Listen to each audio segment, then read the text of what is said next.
I'm Andrew Selby. This is the Philosophy of Photography, and today we're going to walk through what I was thinking when I was photographing the ceremony alone. We're just starting with the processional here. Groom's coming down with his grandma. I'm at the front during the processional. That gives me the most amount of chances to get the people walking down the aisle, and I'm also not in anyone's way.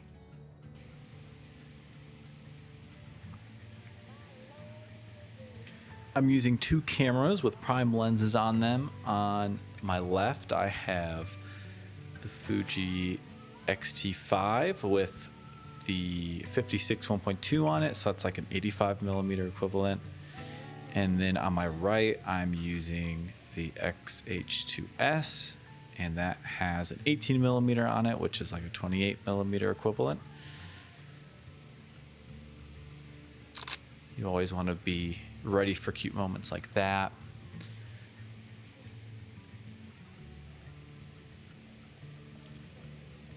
So when they're further back, I'm just getting tighter shots with my 56.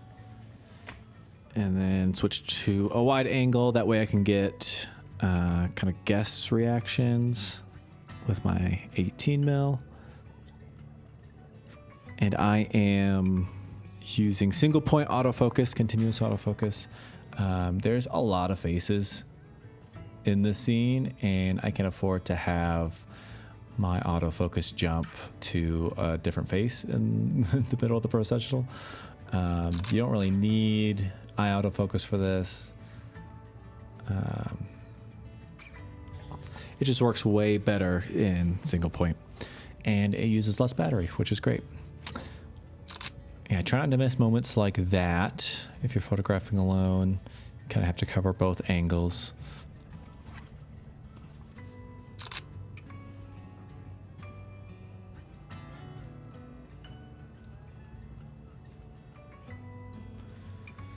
All right, now we're just waiting for the bride, mainly just listening to audio cues. They'll change the song when she's ready to come on down.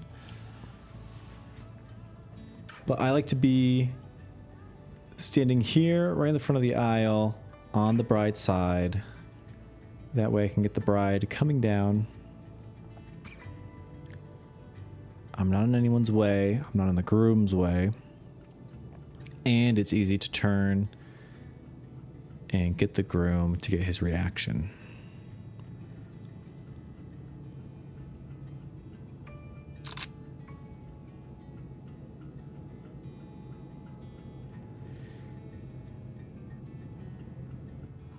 So I'm getting some wide shots of his reaction. You can see just the gorgeous overlook that's at the spot.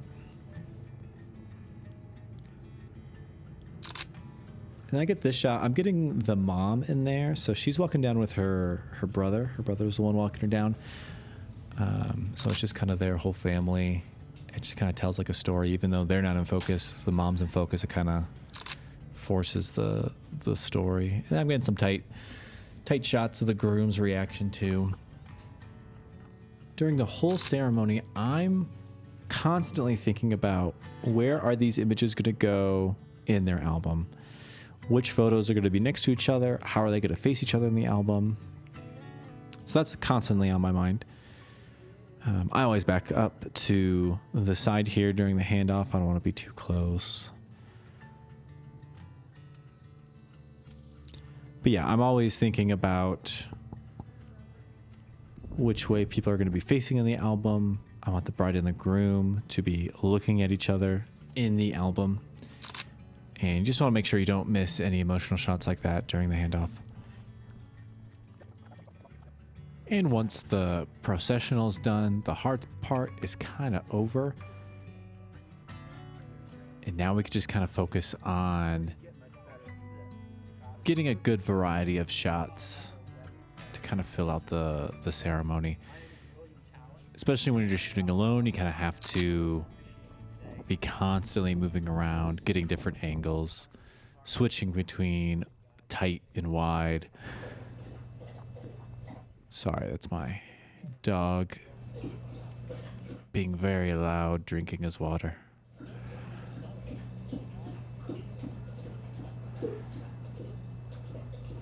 But I always like to start with like an establishing shot. When everyone's in their place, you kind of want to get everyone in a wide shot that shows off the ceremony spot, especially in a place like this with such gorgeous views.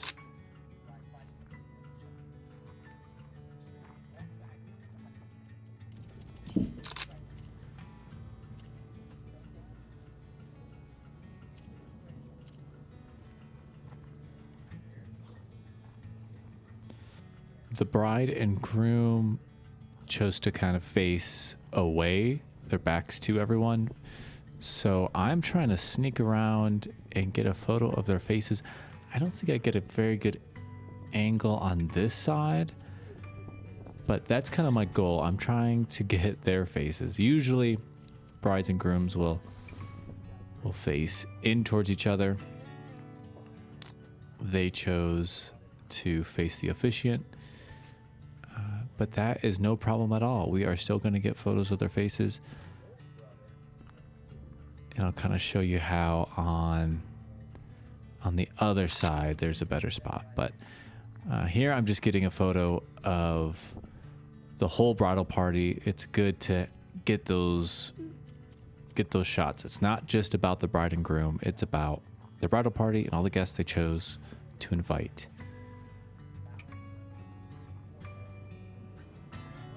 When coming up to the front in the center aisle, I always crouch down. That's just less distracting for the guests. I'm more on their level.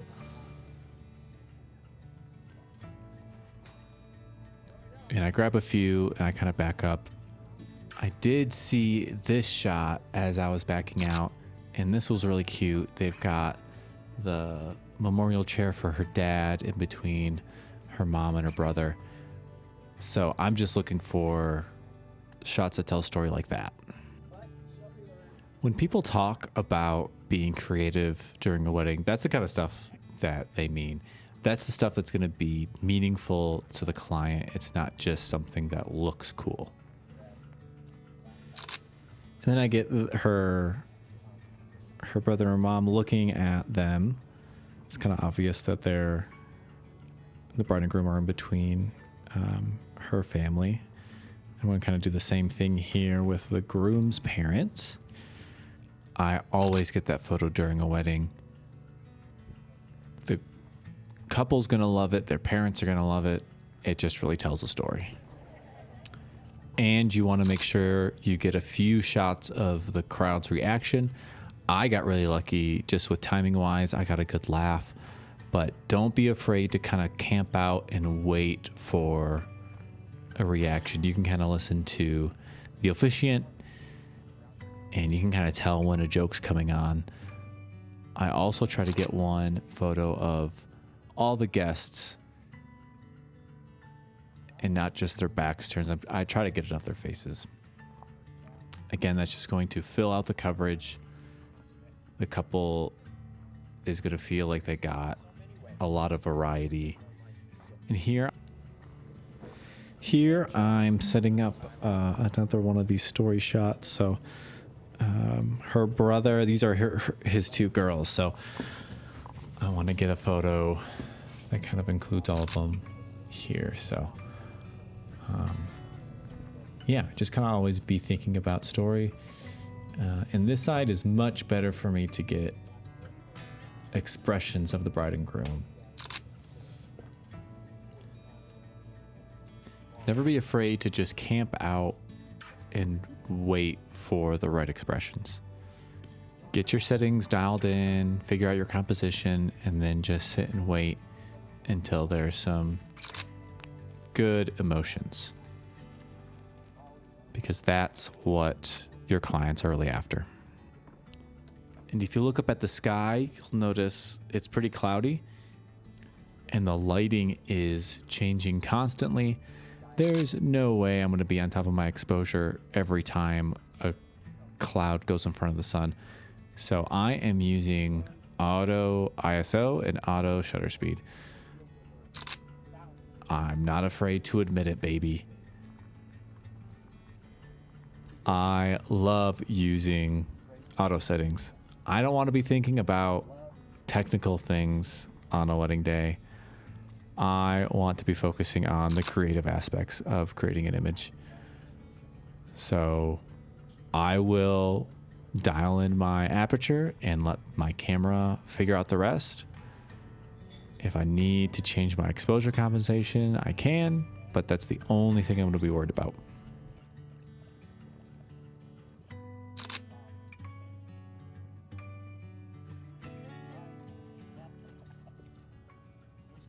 So here I'm getting photos of the bridal party.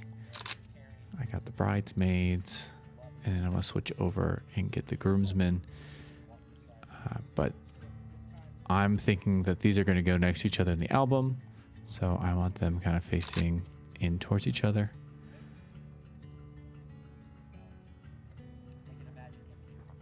So now I'm heading to my camera bag. I'm just going to swap out one of my lenses. I'm going to take the 56 off and put on my 33, which is like a 50 millimeter equivalent.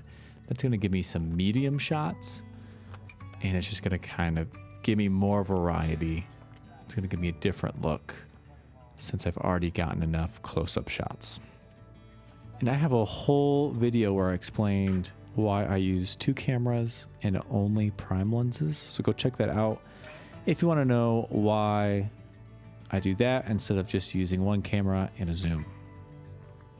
So you'll notice that I'm constantly moving to try to get different angles during ceremonies. I do this even if I have a second shooter. I want to get a lot of different variety and angles. I don't want to be too distracting, but I also want to look busy. So I just move around a lot. I get my shots and I go on and find a new angle.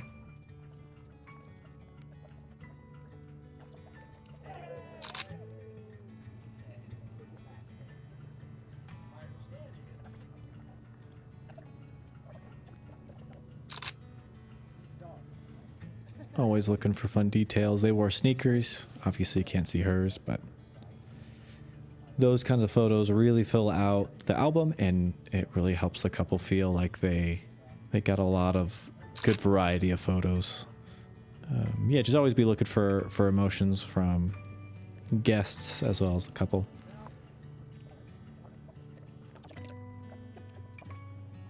And whenever they're doing vows, I always try to make sure I get both sides. So the person speaking and then also reaction shots.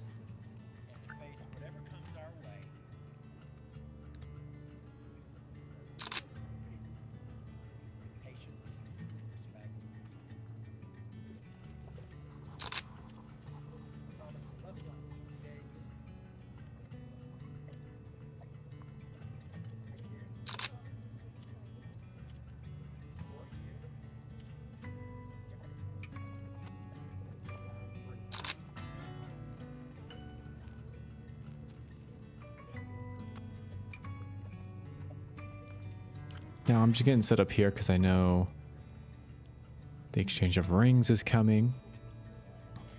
And especially if I'm shooting alone, I just like to be in the center for this. So when you're photographing alone, you just have to keep an ear on what's going on. You kind of have to know how weddings go.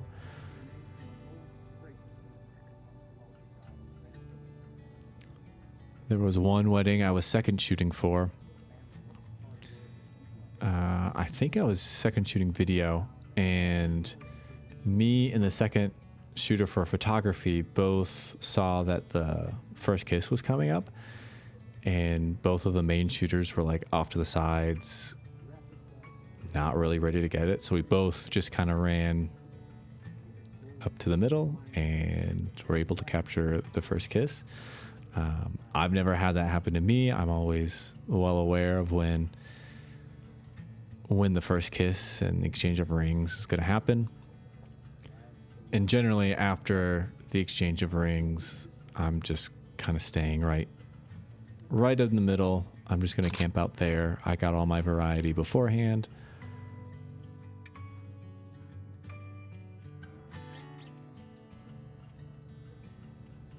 It certainly depends on the type of wedding it is, but a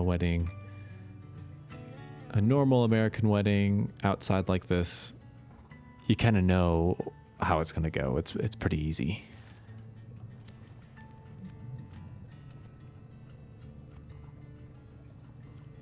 Here's the first kiss. I start off tight, and hopefully they kiss long enough to where I can switch to wide as well. I just love getting all their guests in their first kiss, and you just want to make sure you're not going to miss moments like that. So you kind of always have to be at the ready.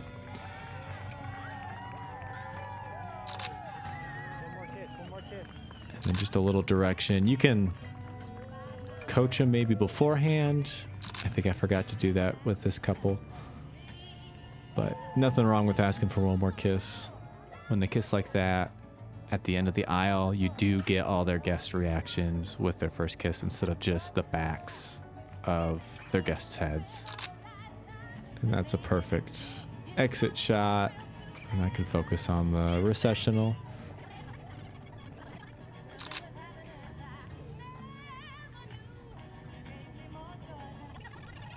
Right after a wedding, there's always some emotional moments, so your job's not quite done. Just kind of hang around where all the key people are and make sure you don't miss any special moments, like the moms hugging there. So that's what I got for you today. That was how I photographed this wedding that was at Granby Ranch, all by myself. Stay tuned. I'll have another video for you guys in a couple of weeks.